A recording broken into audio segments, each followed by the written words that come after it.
Media test failure, check cable, no boot device found. So how to solve this issue? In this video I will show you. This is right now I have Dell, so for Dell I will restart my computer by pressing Ctrl or delete, and then I will press F2 from the keyboard to enter the BIOS.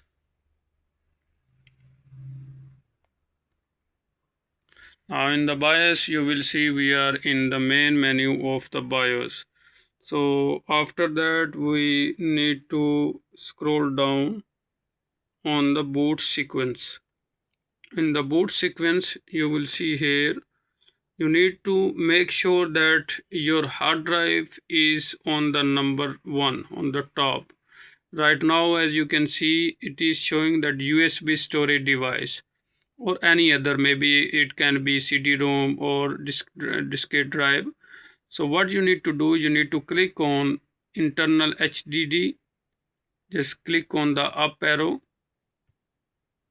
and you will see it is right now on the number 1. After that simply click on apply and just restart it and you are done. So this is how easily you can do it. That's all for now. Thank you for watching and don't forget to subscribe Dr. Mobo YouTube channel.